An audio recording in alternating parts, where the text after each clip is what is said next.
Today we're going to unbox this guitar that I've been looking for about 9 years.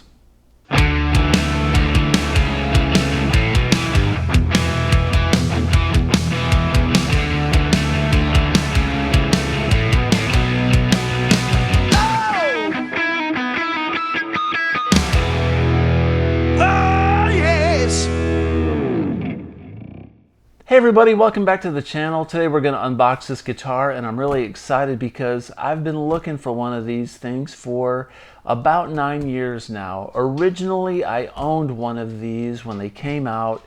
It's an Ibanez Gilbert Frm 250 MF. That's a mouthful. And I owned one that was brand new and unfortunately it got stolen from me and they've been discontinued. It was really hard for me to find one on the used market at a good price. And this baby showed up for under $1,000 and I was able to sell a Mexican Telecaster. I've got a bunch of less expensive tellies. I sold a Mexican telly and a Gem Junior that I had and was able to purchase this guitar, so I'm really excited. I always kind of keep a couple of trade guitars in my back pocket, so when things like this show up I can, if I buy something cheap enough, I can trade it later, maybe make a little bit of money and make something like this happen. And the time came. I'm really excited because I love this particular model. I think it's beautiful. I think it sounds great. And I'm a Paul Gilbert fan. So let's open it up. Without further ado, let's check it out. And I will get the knife out and we'll open this baby up and see if it came without any damage, I hope. Let's check it out. Alright, so let the unboxing begin. Don't worry if this angle's not that great. I will try to move this thing around a little bit so we can get it positioned better so we can see what's going on with the camera angle. Trying to get the back of this thing opened up so I can just slide the top of it opened up so I can just slide the case out. Now this came with a hard case. So that's cool, hard shell case included.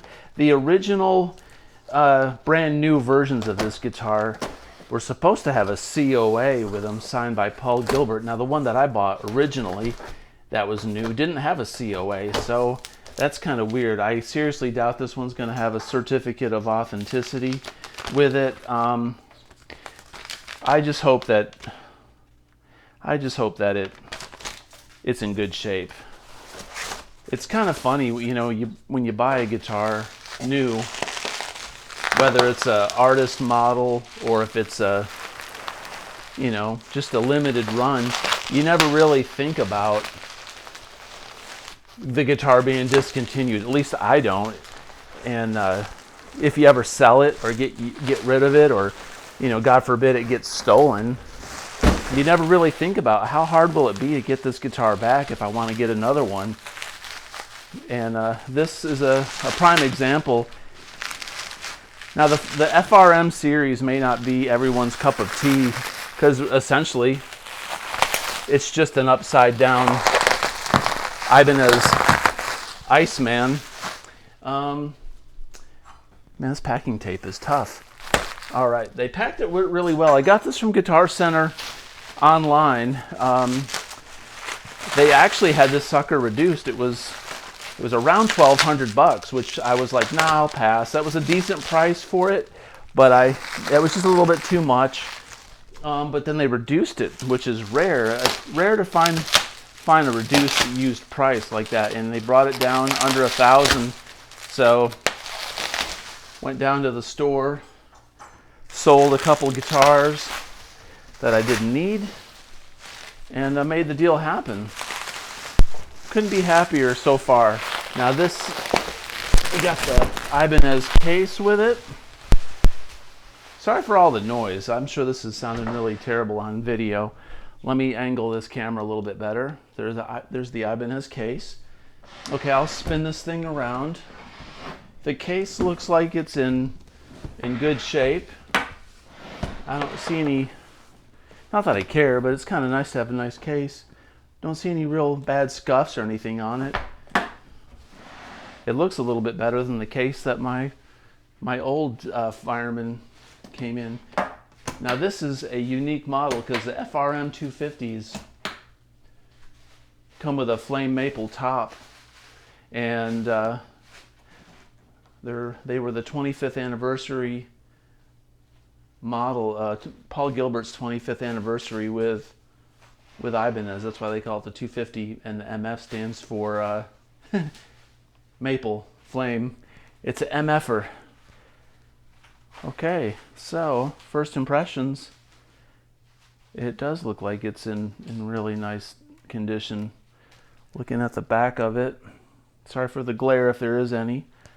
I don't see any really noticeable belt buckle marks or anything. Doesn't look like there's any chips out of the binding. There's one small little worn out piece of lacquer right there where the guitar's probably been in a stand touching the ground. This little horn right here probably is easy to touch the ground when it's in a stand.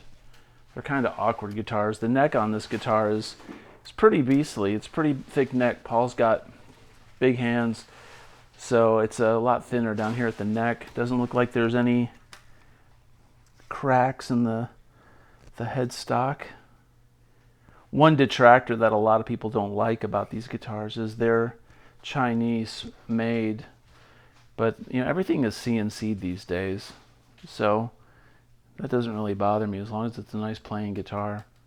The strings are slack for shipping, but everything looks and feels good. There's not any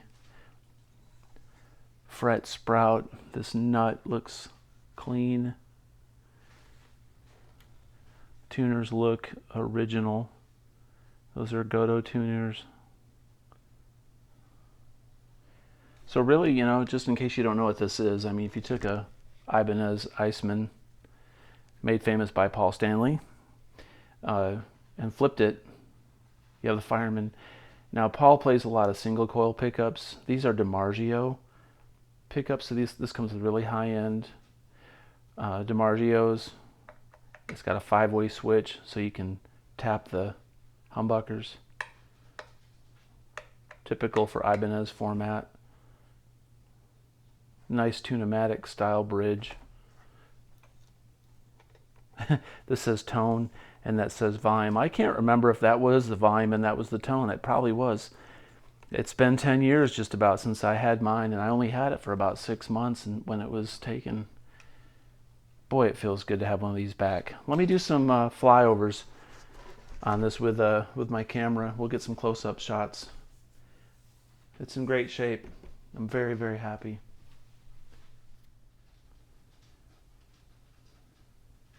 Try to get some nice shots of this flame.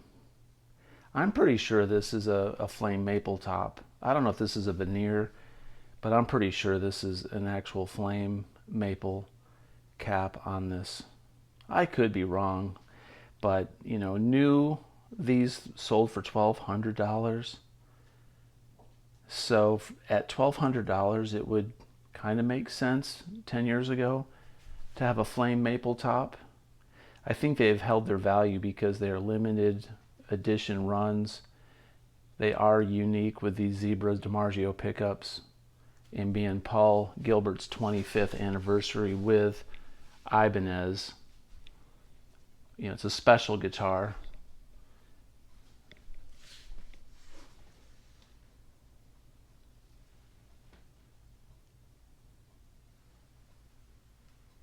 It's got a mahogany neck, rosewood fretboard, mahogany body, and the maple top. I'm stepping on the bubble wrap, guys. That scared me. It's like, what the heck? Let me flip this over. We'll look at the back. All right, as promised, you get a nice reflection of my ceiling fan in the guitar, compliments of me. Nothing but the finest quality here on the channel. No dents or dings on the back of this neck. Not that I can tell what's that. That's just a little bit of dust and garbage on it. This guitar was very well taken care of. Doesn't look like it was really even, you know, played hardly at all. I mean, thing's in great shape. Let me get some close-ups of the fretboard and see if we can just zoom in on some of these frets. Now the frets are grubby. I'm going to clean these up. I'm going to restring it. I'm going to put some 9s on this thing and give it a fresh setup. Camera's having a hard time focusing. I apologize about that. Frets look like they're in really nice shape. The rosewood looks nice and dark. Some lemon oil is going to make this thing just pop. It's dusty.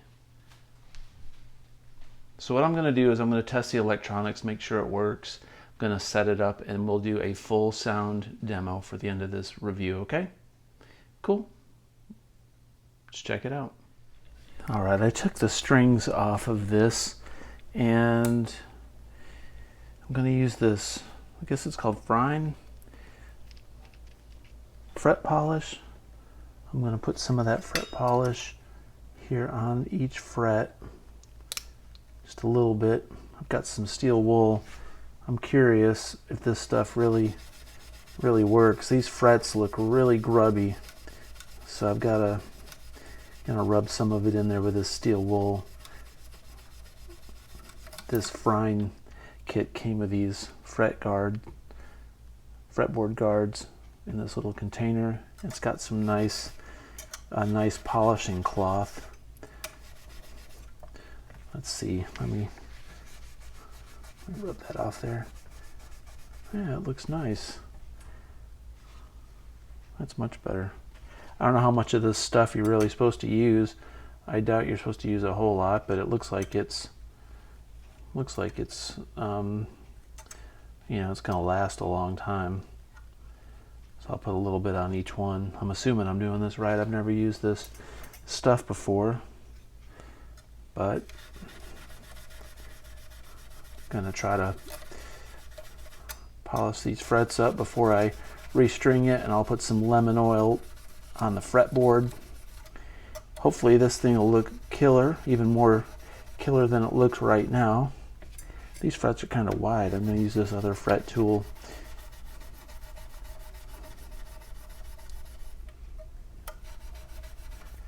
I'm not going to film the whole process. It's kind of boring, but I figured I'd show you the process of polishing these frets up.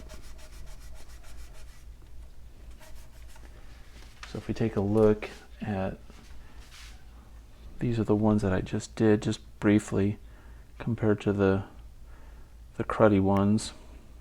It's much better. All right, I'm going to take a few minutes and do the rest of these frets and then restring it. Not sure if you can tell the difference.